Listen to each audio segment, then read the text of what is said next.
LLD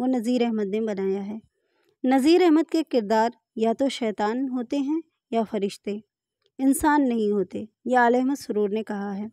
Nazir Ahmad کے کارنامے ہیں جیسے تعزیرات ہند 1860-61 انگریزی کتاب انڈین پینل کوڈ کا ترجمہ تعزیرات ہند کے نام سے کیا تھا۔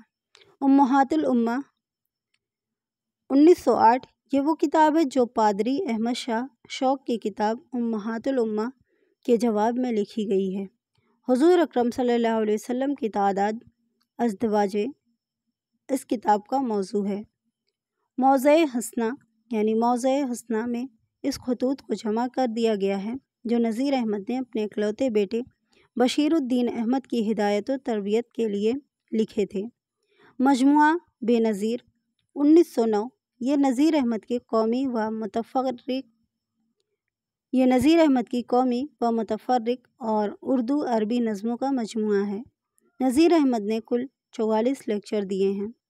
نذیر احمد کے ناول نذیر احمد نے کل 7 ناول لکھے ہیں، جس میں سے پہلا ہے مرات العروس، اور اس کا جو سال اشاعت ہے وہ 1869 ہے، اور نذیر احمد کا پہلا ناول ہے جسے انہوں نے اپنی لڑکیوں کی تربیت و اصلاح کے لیے لکھا تھا۔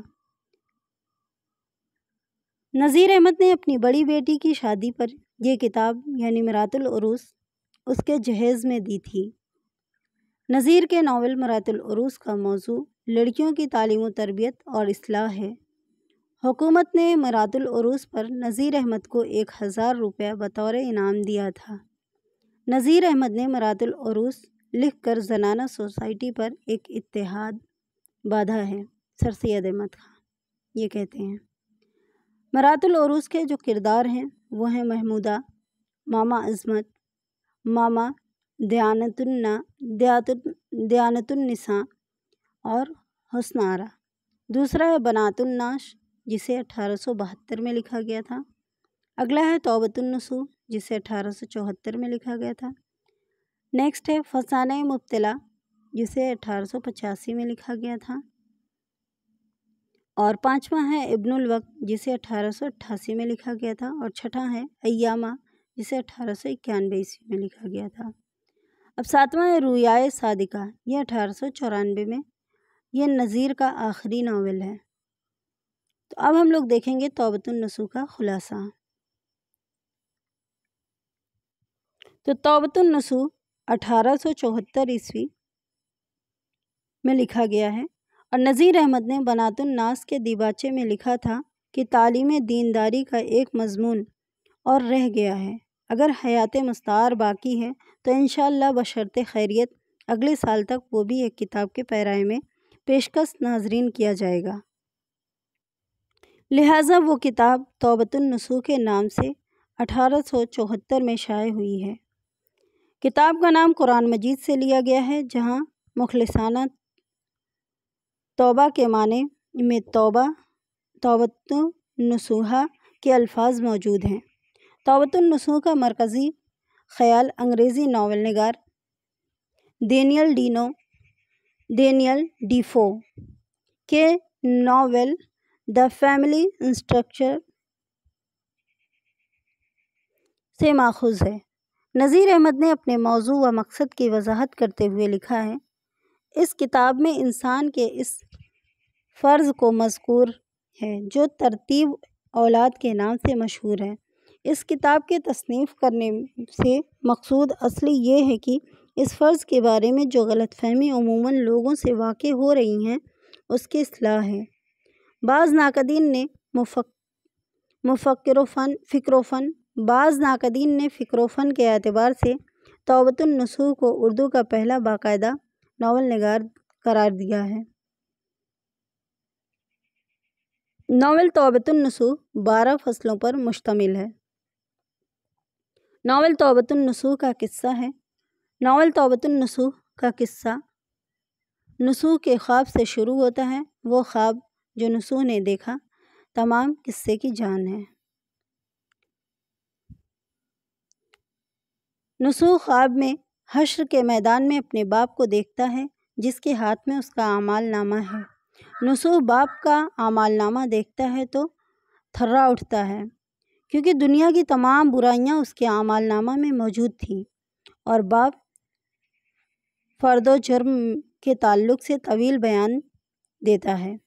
دوسری فصل میں نسوح اور فہمیدہ کے درمیان بات چیت کا منظر سامنے آتا ہے، اور یہاں یہ ملے ہو جاتا ہے کہ نسوح شوہر ہے اور لڑکوں کی اصلاح کریں گے، اور فہمیدہ بیوی یعنی لڑکیوں کی۔ سب سے پہلے چھوٹے بچوں کی اصلاح کا کام شروع ہوتا ہے۔ تیسری فصل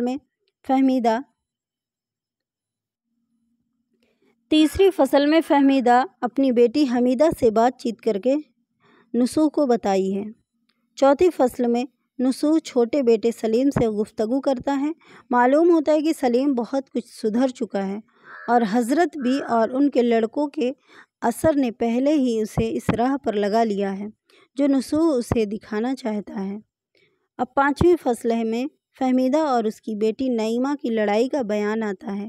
نعیمہ مرات العروس کی اکبری کی طرح کی لڑکی ہے۔ اس کی لڑائی نماز پڑھنے پر ہوتی ہے، جس کو وہ اٹھک بیٹھک کہتی ہے۔ اب چھٹی فصل ہے، اس میں نسوح اپنے منجھلے بیٹے علیم کی اصلاح کرتا ہوا نظر آتا ہے۔ اب ساتویں جو فصل ہے، اس میں نسوح اور بڑے بیٹے کلیم کی کشمکش سامنے آتی ہے، جو اس قصے کی خاص کشمکش ہے۔ کلیم کو پہلے منجھلا بھائی اور پھر ماں سمجھاتی ہے، مگر وہ باپ کے پاس جانے سے انکار کرتا ہے۔ وہ اس تہذیب میں رچا ہوا ہے جو مغلیہ سلطنت کے آخری دور میں موجود و رائج تھی۔ یہاں دونوں چھوٹے بھائی بڑے بھائی کلیم کو سمجھاتے ہیں، اور کلیم اس تہذیب کی خوبیاں گناتا ہے۔ ماں بھی سمجھاتی ہے، مگر کلیم نہیں مانتا ہے۔ اب آٹھویں فصل میں نعیمہ کو اس کے خالہ زاد بہن صالحہ راہ راست پر لے آتی ہے۔ نویں فصل میں کلیم ناخوش ہو کر گھر چھوڑ کر چلا جاتا ہے، اور نسوح اس کا تکلف خانہ جو عشرت منزل اور خلوت خانہ کے نام سے 2 کمروں پر مشتمل ہے، اور اس میں سے موجودہ کتابوں کو جلا دیتا ہے۔ 10ویں فصل میں قصہ نسوح کے گھر سے باہر نکلتا ہے۔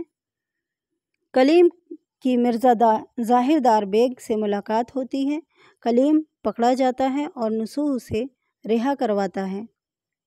پھر فطرت سے کلیم کی ملاقات ہوتی ہے، اور کلیم جائیداد بیچ کر اس کے ساتھ گلچھرے اڑاتا ہے۔ 11ویں فصل میں کلیم ریاست دولت آباد جا کر قصیدہ لکھتا ہے تاکہ دربار تک رسائی ہو سکے، لیکن معلوم ہوتا ہے کہ ریاست کی بساط الٹ گئی ہے، اور ریزیڈنٹ نے امور ریاست کا اہتمام ایک کمیٹی کو تفویض کر دیا ہے۔ وہ صدر اعظم سے ملتا ہے جو ایک بوڑھے سے مولوی ہیں۔ وہ اسے ریاست کی فوج میں بھرتی کر لیتے ہیں۔ 12ویں اور آخری فصل میں نعیمہ کے سدھر جانے اور پھر سے گھر آباد ہونے اور ساتھ ہی کلیم کے مزے اور اس کی آخری وقت کی حالت کا بیان ہے۔ ڈاکٹر احسن فاروقی مرات العروس، توبۃ النصوح اور دوسرے ناولوں کے ناول نہیں تمثیل کہتے ہیں۔ اب کردار کی پہچان کرنا ہے۔ نسوح، کلیم اور ظاہر دار بیگ توبۃ النصوح کے مرکزی کردار، یعنی نسوح جو ہوتا ہے وہ خاندان کا سربراہ اور فہمیدہ کا شوہر ہوتا ہے، اور فہمیدہ یہ نسوح کی بیوی ہوتی ہے، اور یہ UGC نیٹ میں آ چکا ہے۔ اور کلیم جو ہے وہ نسوح کا بڑا بیٹا ہے، اور علیم جو ہے وہ نسوح کا منجھلا بیٹا ہے، اور سلیم نسوح کا چھوٹا بیٹا ہے۔ حمیدہ نسوح کی منجھلی بیٹی ہے۔ نعیمہ نسوح کی بڑی بیٹی ہے، اور صالحہ جو نعیمہ کی خالہ زاد بہن ہے وہ نعیمہ کی سہیلی ہے۔ فطرت کلیم کا قریبی ہے، اور مرزا ظاہر دار بیگ کلیم کا دوست ہے۔ اب ہم لوگ کچھ اس پہ تھوڑی سی اور کم لفظوں میں دیکھیں گے اس کا خلاصہ۔ جیسے توبۃ النصوح کی کہانی نسوح، کلیم اور نعیمہ کے ارد گرد گھومتی ہے۔